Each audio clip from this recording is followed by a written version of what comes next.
It began with Harmony, two boys from Queens, New York, chasing the same echo.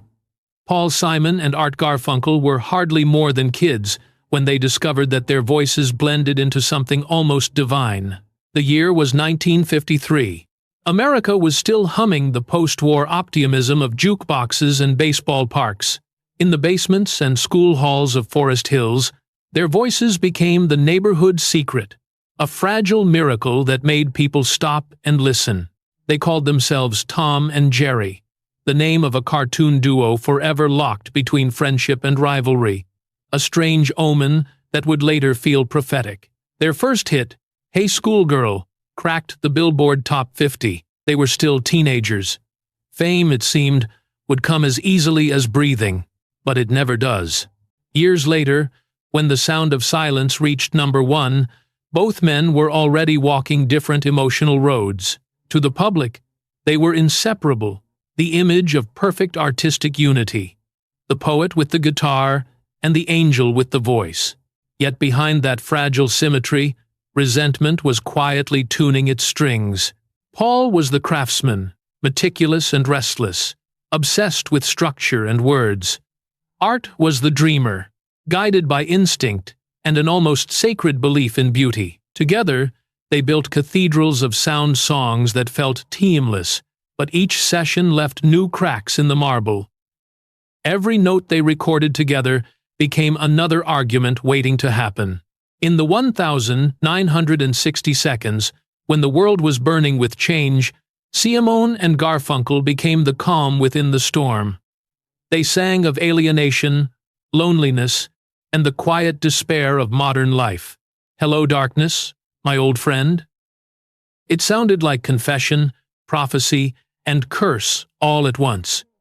They didn't just write music, they wrote the collective diary of a generation. But success has a cruel sense of humor. The closer their harmonies grew on record, the more distance filled the space between them in real life. Paul Simon felt he was living under the shadow of his own creation. While Garfunkel's golden curls and ethereal voice drew cameras and praise, Simon remained the invisible architect, the short one who writes the songs, people would say. Behind polite smiles, jealousy grew roots. And Garfunkel? He saw Simon's relentless control as suffocating a producer's mind trapped inside a friend's body. Art wanted to soar, to act, to explore. Paul wanted perfection, every syllable weighed, every chord obeying the script. Their friendship became a tug-of-war between freedom and form. Then came Bridge Over Troubled Water. It was supposed to be their masterpiece, the culmination of everything they'd learned, a hymn to compassion and loyalty. Paul wrote it for Art. He handed Chaim the song as an offering, saying, "This one's yours." When Garfunkel's voice filled the studio, angelic and trembling, everyone knew they had captured lightning. But even lightning can burn. As the song conquered the world, something broke inside Paul Simon. He watched his partner become the face of his creation. Every award, every standing ovation felt like another confirmation that the world didn't really see him. The bridge he had built had carried someone else across. Interviews from that period show the tension already written in their eyes. Art spoke like a man liberated by beauty. Paul, like someone cornered by it.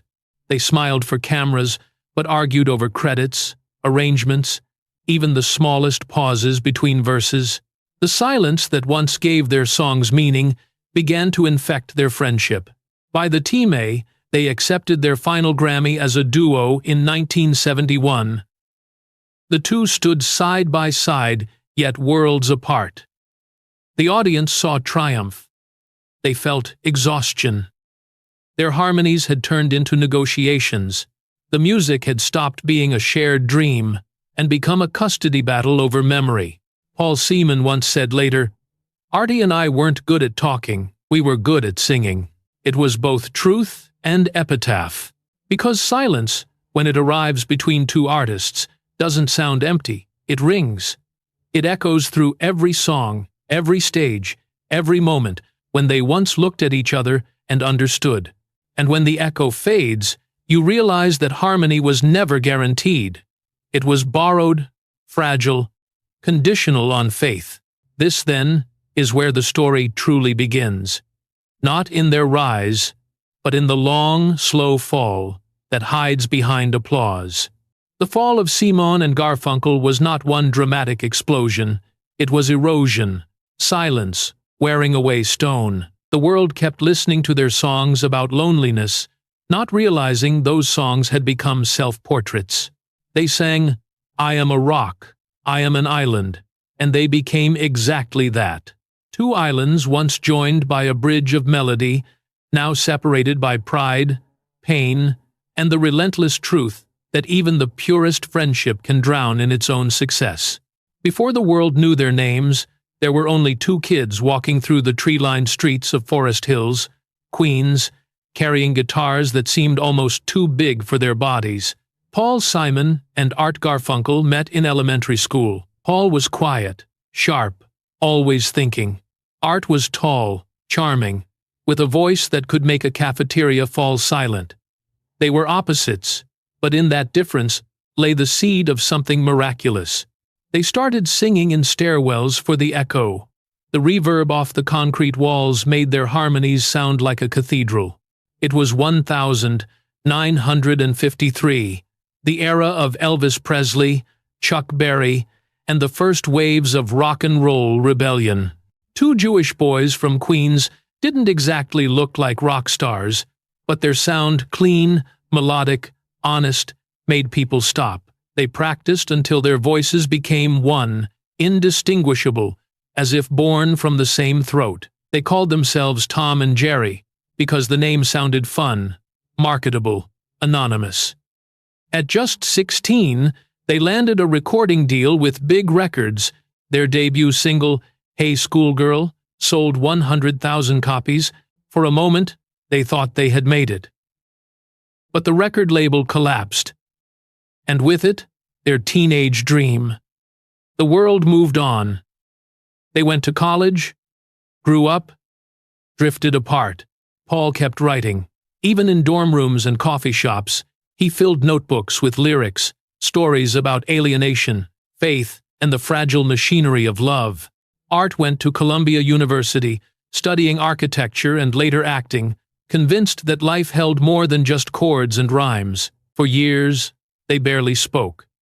Yet neither could escape the echo of their shared harmony. In 1963, the world had changed.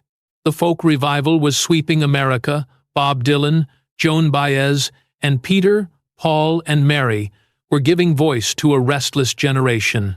Paul and Art met again, older, wiser, carrying both regret and nostalgia. When they sang together after so long, the sound felt teamless. It wasn't just harmony. It was memory reborn. They rebranded themselves as Simon and Garfunkel and recorded their debut album Wednesday Morning, 3 Amperes. It flopped. Columbia Records quietly shelved them, and Paul, disillusioned, flew to England. He played small clubs, slept on floors, and wrote songs like "I Am a Rock" and "Homeward Bound." Exploring the loneliness of ambition, Art, meanwhile, stayed in New York, earning a degree and dabbling in acting. But fate can be as unpredictable as melody. In 1965, a radio DJ in Boston began playing an overlooked track from their failed album, The Sound of Silence. Unbeknownst to the duo, producer Tom Wilson had overdubbed it with electric instruments, riding the new wave of folk rock popularized by Dylan. The song exploded. Within weeks, it hit #1. Paul was in England when he heard the news. He was broke, sitting in a cold flat, when a friend said, "You're #1 in America." He didn't believe it, but it was true. The harmony that had once died in silence was resurrected by accident. He rushed home. Reunited with Garfunkel, they stepped into the studio again, not as boys chasing fame, but as men trying to rebuild something delicate. They recorded Sounds of Silence, the album, in a matter of weeks. Each song was a confession. Kathy's song, "I Am a Rock," "April Come She Will." Their voices wove through the national mood of disillusionment and change. By 1966, Simon and Garfunkel had become the poets of the counterculture. Yet, they were never rebels, shouting slogans. Their rebellion was quiet, introspective, wrapped in melancholy. Where other artists used electric guitars like weapons, they used silence like truth. Their songs didn't demand attention, they haunted it.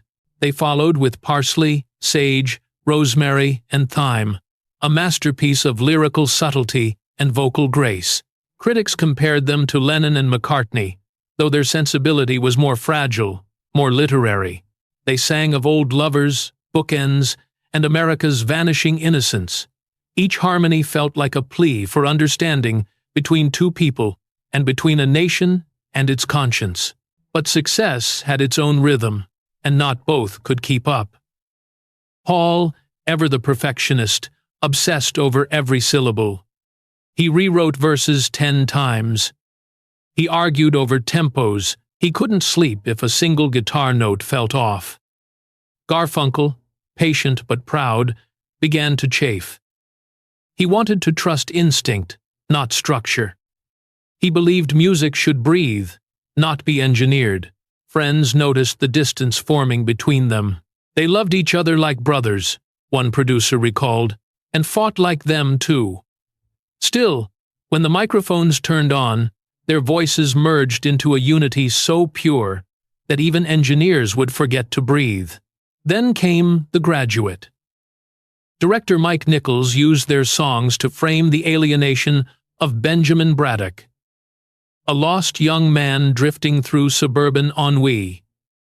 Mrs. Robinson became a cultural phenomenon, and suddenly, Simon and Garfunkel weren't just musicians, they were the voice of America's disillusioned youth. Their faces were on magazine covers, their lyrics studied like scripture. Yet behind the acclaim, a subtle shift was happening. Art was fascinated by film and began acting in Nichols's next project, Catch 2-2. Paul felt abandoned. He left me to finish the record alone, Simon would later admit. I felt betrayed. It was a small crack, but like all fractures, it widened with May. In public, they were the picture of grace, gentle smiles, quiet interviews, the embodiment of harmony. In private, arguments spilled into recording sessions. Paul accused Art of neglect. Art accused Paul of control. And every May they tried to talk, words failed. Only music could still make sense.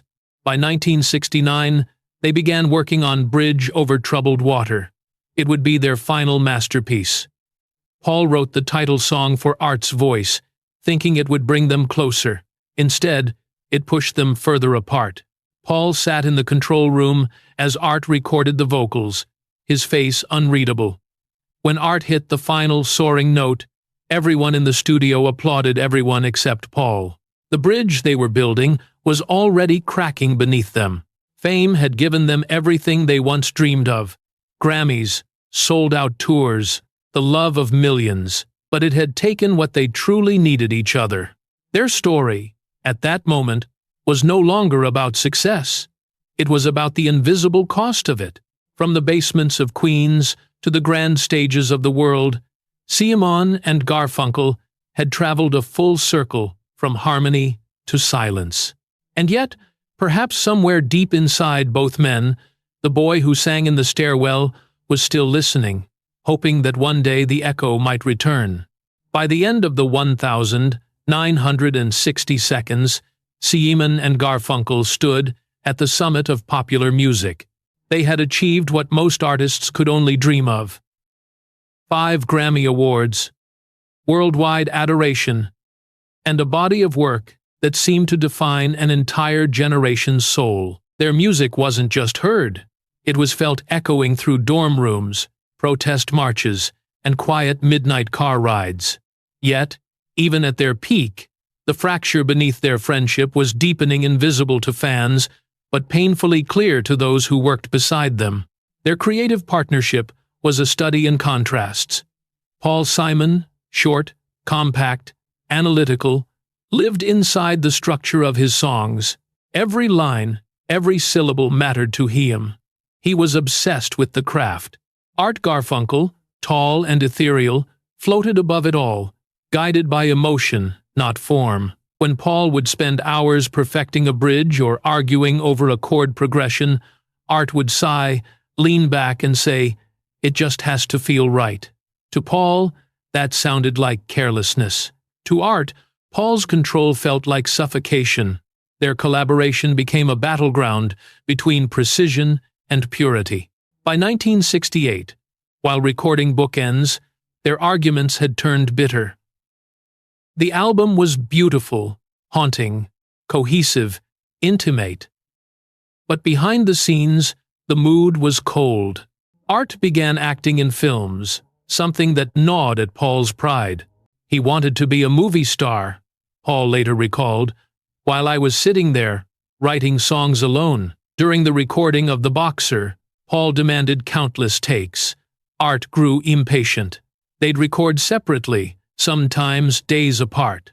The laughter that once filled the studio had disappeared. Still, when the record dropped, it was a masterpiece.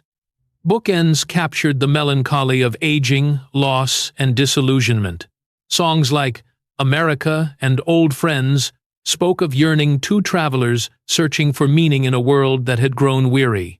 Ironically, the music mirrored their friendship, tender yet strained, united in art but drifting apart in spirit. The fame that followed should have been sweet.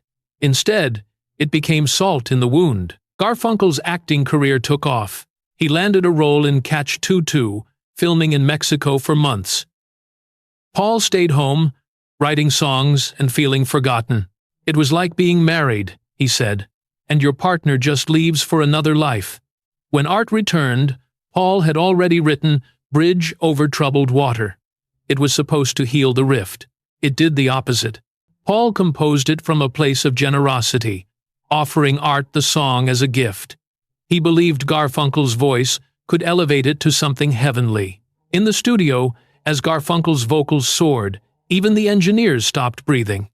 It was transcendent. But when the world praised Bridge as Garfunkel's triumph, something inside Paul hardened. The song meant to bridge them had become the wall between them. The title track wasn't the only tension.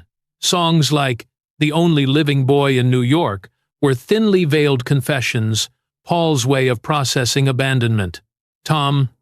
The lyric begins a nod to Art's old stage name from their Tom and Jerry days. The words ache with loneliness. Half of the Team A were gone, but we don't know where. It was his lament for the friendship that fame had eroded. By 1970, the two men barely spoke. Their tours were rehearsed, their smiles mechanical. When they performed Bridge Over Troubled Water live, the applause was thunderous, but neither looked at the other. The harmony was perfect. The silence after was unbearable. Their final performance together as an official duo came not with a fight, but with exhaustion. At Forest Hills Stadium, where they'd first dreamed of stardom as teenagers, they sang for a crowd that roared their names. The irony was almost cruel. They had achieved the immortality they once wanted, but they could no longer stand to share it. When the last note faded, it wasn't a curtain call. It was a farewell disguised as triumph.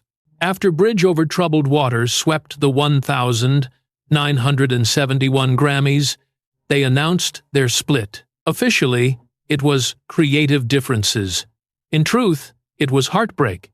Paul and Art had built something that outgrew them both, and neither knew how to live in its shadow.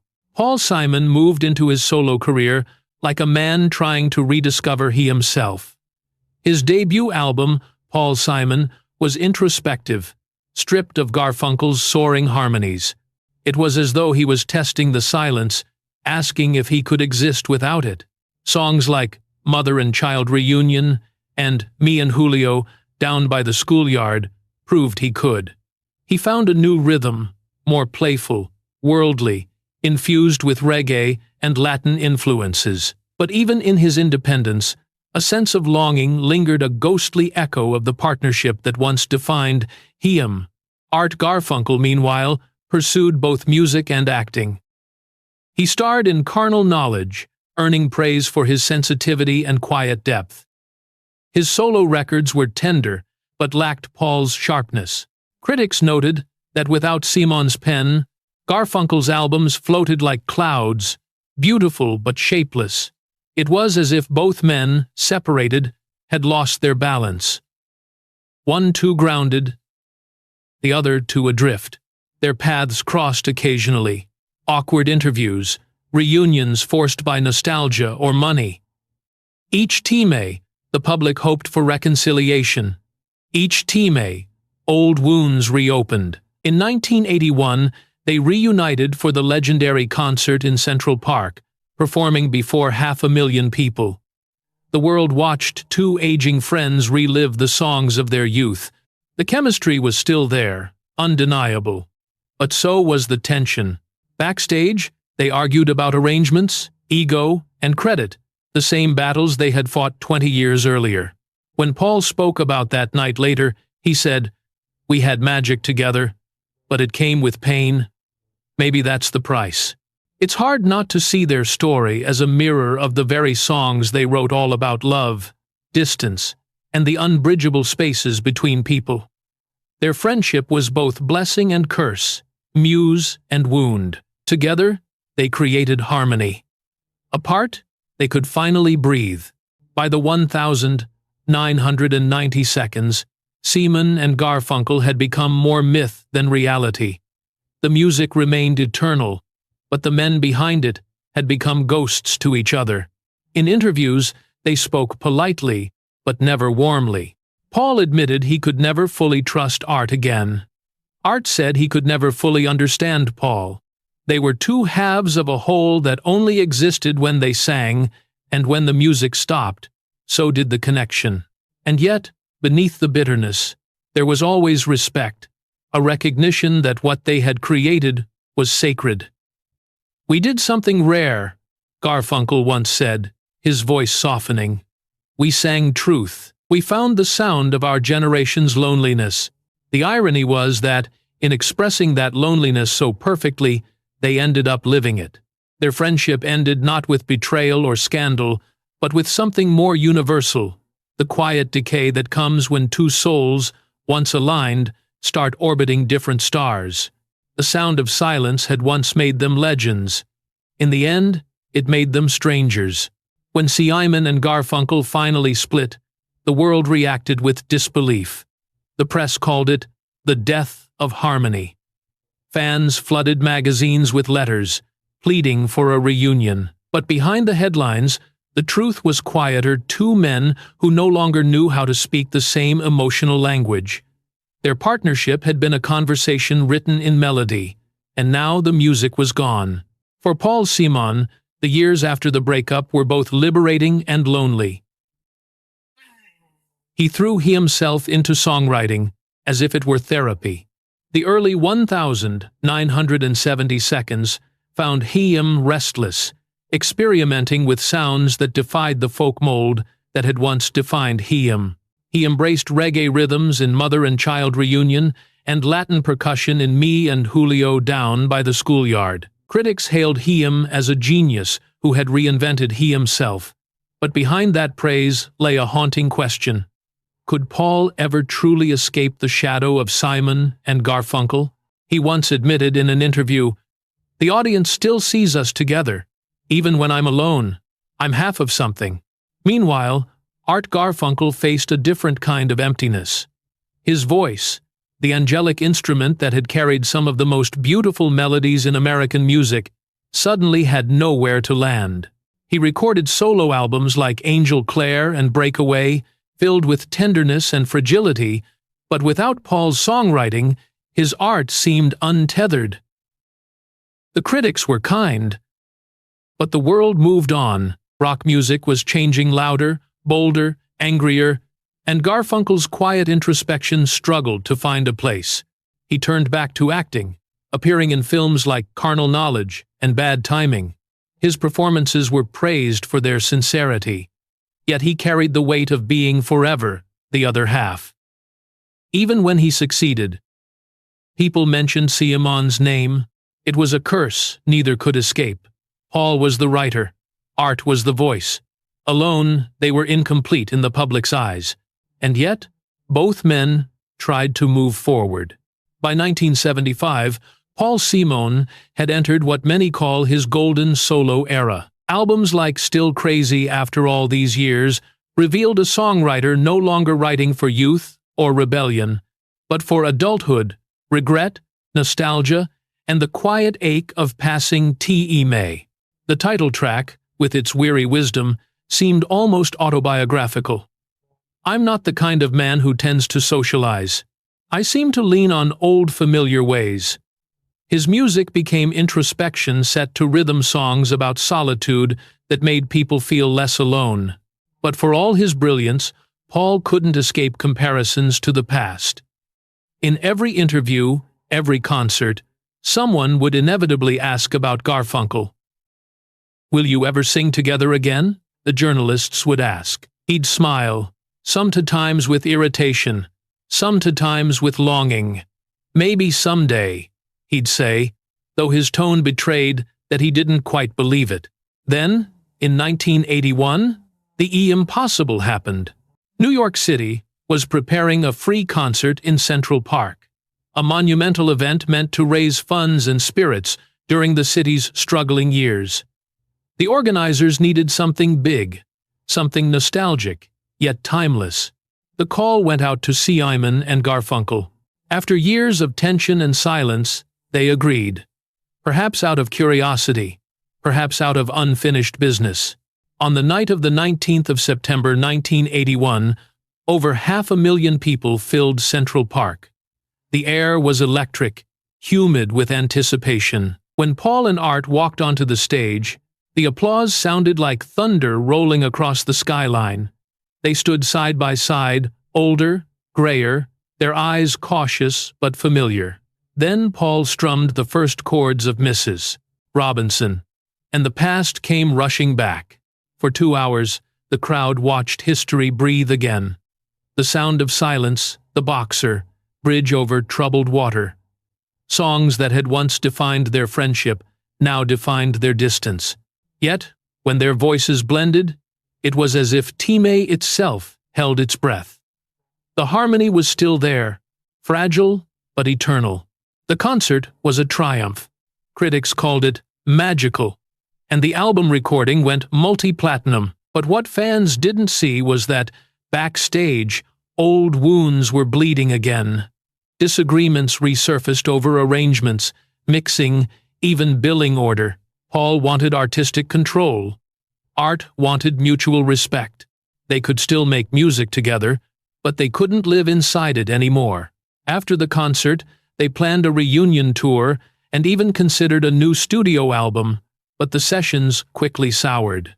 Paul scrapped the idea and turned the material into his 1983 solo album, Hearts and Bones, one of his most personal, painful works. The lyrics read like coded letters to Garfunkel. Apologies, accusations, confessions. One line, almost whispered, captured the essence of their relationship. 1½ wandering Jews, free to wander wherever they choose.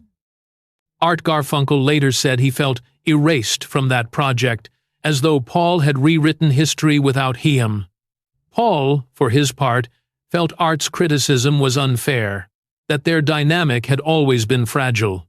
"We're like a married couple who can't stop arguing, even when we're apart," he once said. Through the 1,980 seconds and 1,990 seconds, the cycle repeated. Reunion, rupture, retreat.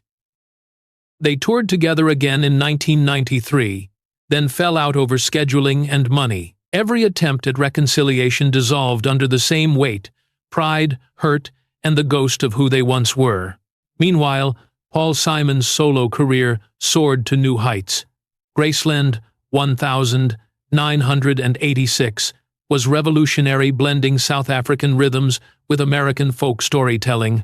It won the Grammy for Album of the Year and redefined what pop music could be. It was joyous, bold, global, everything Simon and Garfunkel had never been. Yet, even as Paul stood on that world stage, he admitted something quietly devastating. "I miss the sound of our voices together. There was nothing like it." Art, hearing those words years later, said in an interview, "That's the tragedy. We both know it, but neither of us knows how to go back." In truth, they never really escaped each other. Even when oceans apart, their names were inseparable, two halves of a sentence the world refused to finish. The sound of one always conjured the shadow of the other. And yet, maybe that was the fate of all great partnerships. Lennon and McCartney, Jagger and Richards, Simon and Garfunkel.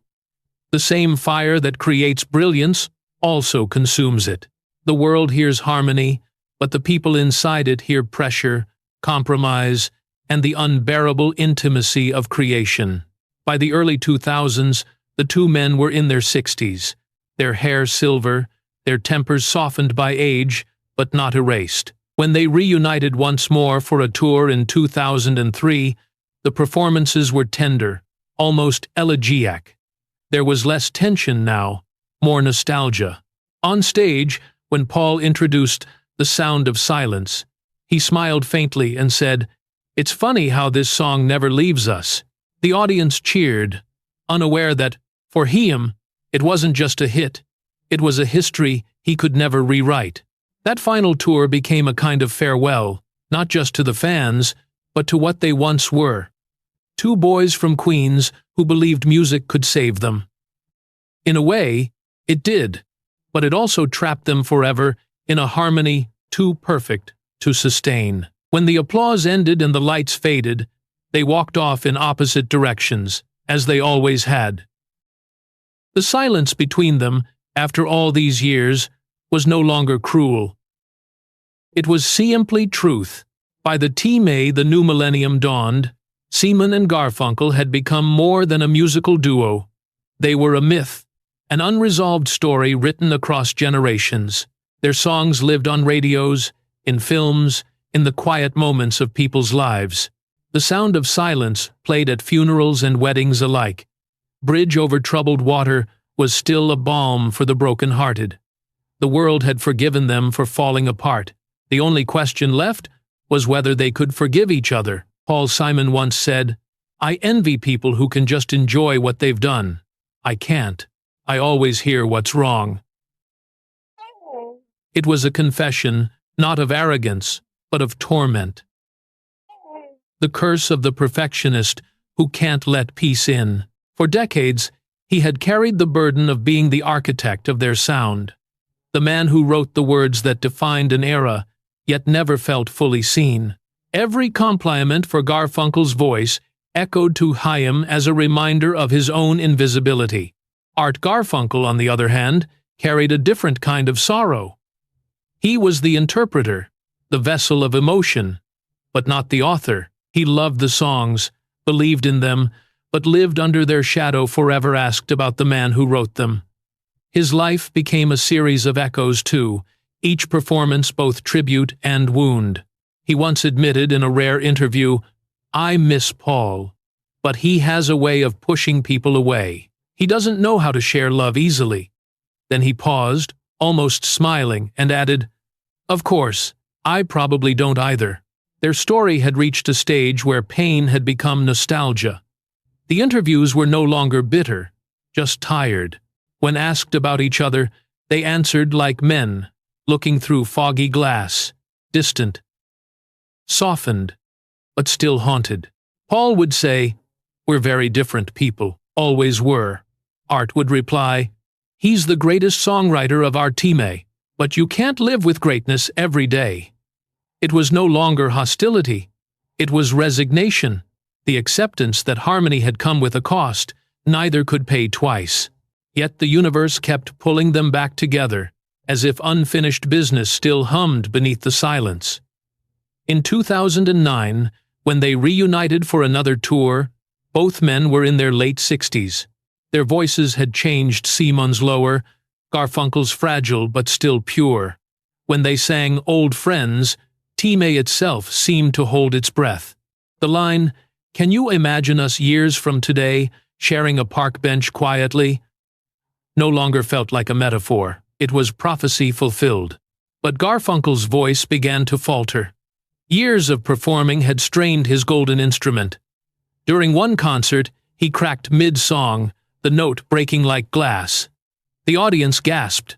Paul turned toward Chaim instinctively, concern flickering in his eyes, but Art waved it off, pretending nothing had happened. Later, he would confess that it felt like watching a part of his soul slip away. "I used to think the voice was eternal," he said, "but maybe it was only borrowed." The incident marked the end of their touring life together. Art withdrew from the stage.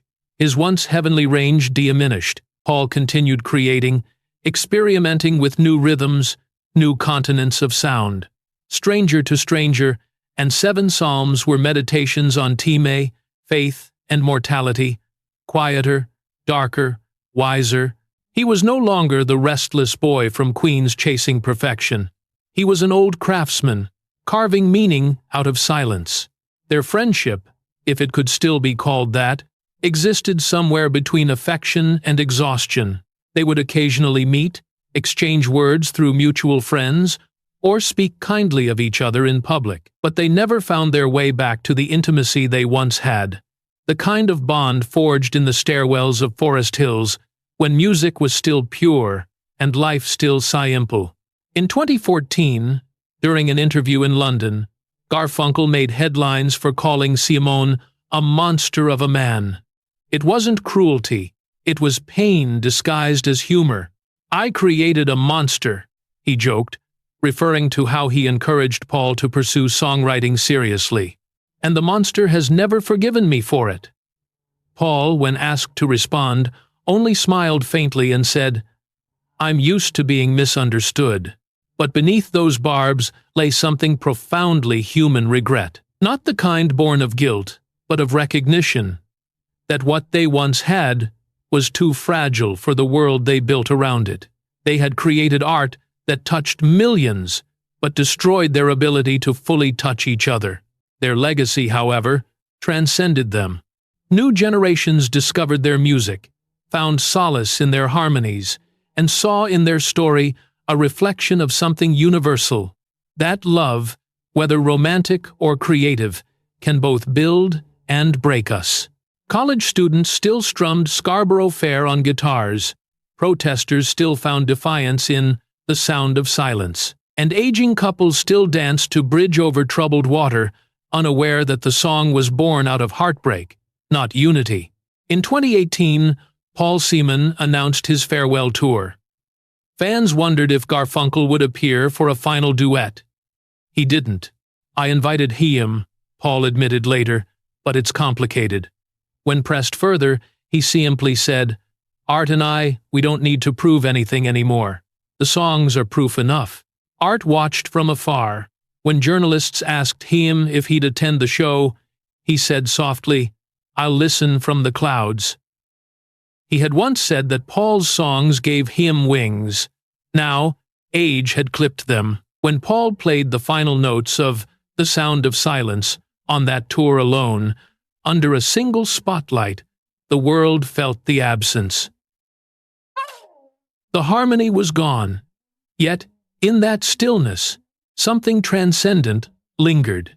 2 voices had once filled that space. Now one remained, but the echo of the other was eternal. Years later, Garfunkel reflected, "People always ask if we'll sing together again. Maybe we already are. Every time someone plays our music, we're together again, somewhere in that sound." It's hard not to believe him. Because Simon and Garfunkel were never just 2 men, they were a collision of souls that created something neither could have made alone. They were the voice of youth, of confusion, of America's bruised heart learning how to heal. And while fame broke them, Time has turned their story into something purer, a testament to beauty born from imperfection.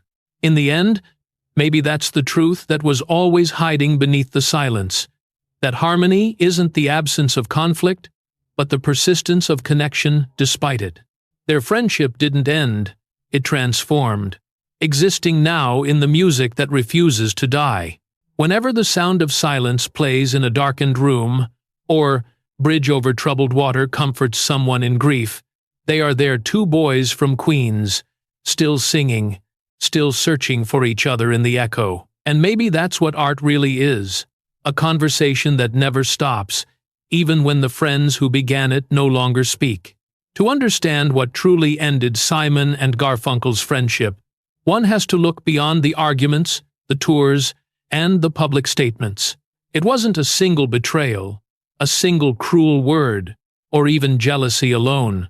It was something quieter, sharper, the burden of genius, shared unequally between two people who loved each other too much to let go and too differently to stay.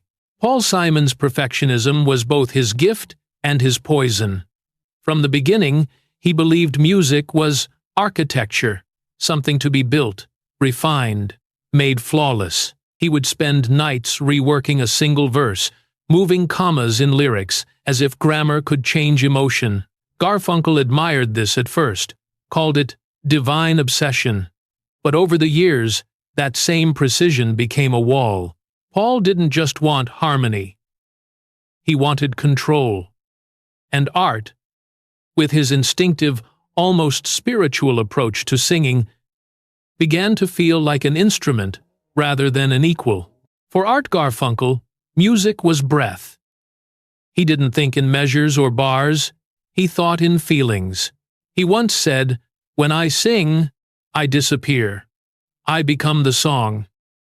To Paul, that was chaos beautiful, but undisciplined. And to Art, Paul's genius felt suffocating, turning something sacred into something mechanical. Their friendship was doomed by their very design. They completed each other artistically, but contradicted each other emotionally. They could make beauty together, but they couldn't live inside it. As their fame grew, so did the distance. Paul's drive to innovate led Chaim into new worlds. African polyrhythms, Brazilian samba, minimalist composition. He wanted to evolve, to chase sound the way some people chase God.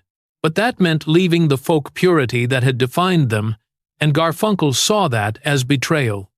He stopped hearing our sound, Art said years later. He started hearing only his. Paul didn't deny it. "I outgrew it," he said bluntly. "The partnership couldn't hold what I wanted to say anymore." That honesty, though painful, was perhaps the truest expression of their story. They were never meant to last forever. Their partnership was a comet, bright, brief, impossible to sustain. The more perfect their harmonies became, the more fragile their bond grew, because in those perfect harmonies there was no room for imperfection, no space for forgiveness. Still, the world could never quite let them go. Fans romanticized their story as a brotherhood torn apart by fame, but those who knew them best saw something more tragic. Two men trapped by the image of who they once were. Every reunion was less about music and more about myth maintenance. They weren't just singing, they were proving that the past had really happened. Paul, weary of nostalgia, once told a journalist, "People want to see ghosts. I'm still alive." It was his way of saying that he couldn't keep resurrecting the past for others when it had already buried part of himself. But even in his defiance, there was melancholy, because despite his insistence on independence, every time he picked up a guitar, the shadow of Garfunkel's voice lingered in his head, that perfect blend that no other singer could replicate. Likewise, Garfunkel, for all his hurt, never truly escaped Paul's gravitational pull. He would often perform Simon's songs in his solo concerts, his fragile tenor carrying the same sincerity as decades before. Audiences would close their eyes, and I imagine both of them there, side by side, as if Time had folded back on itself. "I can't sing without Chaim in the room," Art once admitted softly. "Even when he's not there, I feel him listening." Their tragedy wasn't failure. It was the opposite. They succeeded so completely that they could never return to being just friends. The art they created outgrew their humanity. They became symbols, saints of sensitivity, priests of silence, while the men underneath aged, faltered, and longed for something simpler, to be understood. As the years passed, both reflected more openly on the toll that perfection had taken. Paul confessed that fame made him mistrustful. Everyone wants something from you. Even friendship becomes negotiation. Art spoke about loneliness. There's no applause in real life. That's the hard part. Neither remarried musically. They worked with others, collaborated, experimented, but nothing ever matched the purity of that first connection.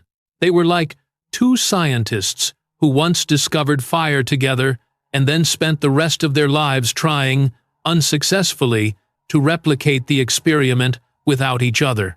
And yet, perhaps what destroyed them was also what made their art immortal. Their tension, their stubbornness, their unwillingness to compromise, those were the very forces that gave birth to the songs that still echo decades later. The heartbreak wasn't the byproduct of their music. It was their music. Listen closely to The Boxer, and you hear two souls fighting against invisibility. Listen to America, and you hear them searching for something they could never find. Listen to Bridge Over Troubled Water, and you hear one man's attempt to love the other through a song. Those harmonies, those words, those silences, they weren't fiction. They were biography. As one critic once wrote, Simon and Garfunkel didn't sing about distance, they sang through it. That was their gift. That was their curse. In later years, when Paul retired from touring, he was asked what he missed most. He thought for a long time before answering. The moments before the show, the quiet, the sound of tuning instruments, the waiting. Because for a few minutes, I could pretend we were still the same kids, waiting to sing again.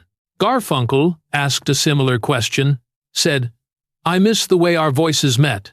That was our handshake, 2 sentences, 2 worlds, and yet, the same ache. They never reconciled fully, but perhaps reconciliation wasn't necessary. Some bonds aren't meant to be repaired. They're meant to be remembered. Simon and Garfunkel's friendship may have ended in silence, but their silence became the loudest legacy in modern music. Proof that beauty and pain can exist in the same breath. Theirs was not a story of hatred, but of hearts tuned too finely to endure dissonance. They loved each other the only way artists can completely, destructively, forever. So when people ask, what really ended their friendship, the truth isn't betrayal or ego, it's something simpler, more tragic. They created something so perfect that real life couldn't compete with it. Greatness asks for sacrifice. And in giving the world their harmony, Simon and Garfunkel lost their own. Yet, perhaps, somewhere in the static between 2 radio frequencies, in the whisper of an old record player, spinning the sound of silence late at night, they are still together, still singing. The words, the melody, the ache, all eternal. Because true harmony doesn't die, it just changes form. And that, in the end, is what makes their silence not an ending, but an echo that never stops. There comes a moment in every great partnership when silence becomes the final collaborator. For Simon and Garfunkel, that moment did not arrive with fireworks or slammed doors, but with time, a slow, unspoken acceptance that the bond that had defined their youth now belonged to history. The friendship that once created miracles had become too delicate to carry forward, too sacred to risk breaking one more time. What remained between them was not anger anymore, but reverence, the kind that only exists between people who have lived something no one else could possibly understand. By the 2010 seconds, they were no longer chasing the spotlight. Paul Simon, his hair silver and his eyes calm, had turned toward introspection. His music grew sparse, reflective, spiritual, so beautiful or so what, stranger to stranger, and 7 psalms were less albums and more meditations letters, to the self, to God, to the world. He no longer needed charts or applause. He was searching for meaning. In interviews, he spoke of aging with the same honesty he once reserved for love songs. "I think," he said quietly, "the older I get, the more I hear silence differently. It's not emptiness. It's peace." Art Garfunkel, too, had changed. His once soaring tenor had softened with age, the edges worn by time and grief. When his voice failed him for nearly 2 years due to vocal paralysis, he called it a dark tunnel. But he kept singing anyway, sometimes to small crowds, sometimes just to he himself. "It's who I am," he said. "Even if no sound comes out, I still have to sing." It was the kind of statement that only an artist who had lost everything and yet still loved the act of creation could make. They each found their own peace, but it was a peace built on acceptance, not reunion. Still, the world refused to stop asking. Every few years, headlines appeared: "Will Simon and Garfunkel reunite? A final tour? A last goodbye?" But Paul's answers grew shorter. "No," he'd say, "I think we've already said everything." And maybe he was right. Because their real farewell had happened long ago, not in a press release, but in the quiet understanding that their story was complete. Every song they had written together had already carried their goodbye, hidden in the chords. The ache in the boxer, the tenderness in old friends, the surrender in Bridge Over Troubled Water, those weren't just love songs to the audience, they were love songs to each other. In Hai Kong Hai Mui, as the world fell silent under the shadow of the pandemic, something strange happened. People began rediscovering their music. In isolation, the sound of silence sounded new again. Haunting, prophetic, timeless. On streaming platforms, it became one of the most played songs of the year. Teenagers who had never known vinyl or folk rock were suddenly singing lines written half a century earlier. That, perhaps, was the truest measure of their legacy, that even silence could make them relevant again. Paul Simon was asked about this resurgence in an interview. He smiled that small, knowing smile that never reached his eyes and said, "That song was always about communication. The irony is, it keeps coming back when people stop talking to each other." He could have been talking about art. Because for all the decades, all the distance, all the pride, there was still a thread between them. Fragile, invisible, but unbroken. When Art published his memoir, What Is It All But Luminous, he wrote openly about their bond. "I loved Paul.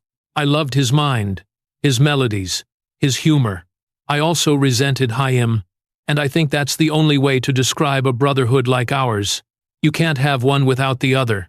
Paul read the book. When asked for a response, he paused, then said, "It's honest. That's all that matters. No bitterness, no denial. Just acknowledgement, the first sign that the silence between them had finally turned gentle." Their friendship, in the end, became a paradox, a connection maintained not by presence, but by absence. They no longer needed to perform together, or even speak. Their bond existed in the shared understanding that they had once touched something eternal. Few people ever do. And that's what makes their story more than just a tale of fame and fallout. It's a human story of two boys from Queens who grew up, got famous, got hurt, and kept singing anyway. A story about what happens when art becomes bigger than friendship, and how love, once fractured, can still live on through melody. Every generation rediscovers them differently.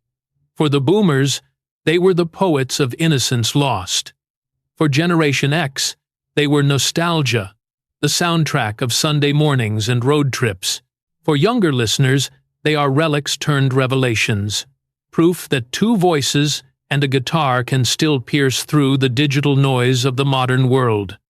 Their simplicity feels radical again. But the deeper truth, the one that makes their legacy immortal, is that Simon and Garfunkel never really ended. Not spiritually, not artistically, their harmony still drifts through May like starlight from a long-extinguished Sunday. The men may have grown old, bitter, tired, but the sound they made together continues to shine, untouched by ego or regret. In one of his final tours, Paul performed The Sound of Silence entirely alone, no backing band, just him, a single guitar, and a whisper of breath. The lights dimmed until only his silhouette remained. As he sang the final lines, the words of the prophets are written on the subway walls. A photograph of him and Garfunkel from 1968 appeared on the big screen behind him. Two young men laughing, unaware of what the future would take from them. The audience rose to their feet. Some cried, some smiled. Paul didn't turn around. When the song ended, he whispered, "Thank you," and walked off stage into the dark. It wasn't bitterness. It was closure. For all the beauty and pain, Simon and Garfunkel's legacy rests not in their arguments, but in what they created despite them. They proved that imperfection can make art immortal. They showed that love, even when broken, can echo louder than harmony. And they taught the world that sometimes the greatest stories don't end with reconciliation, they end with understanding.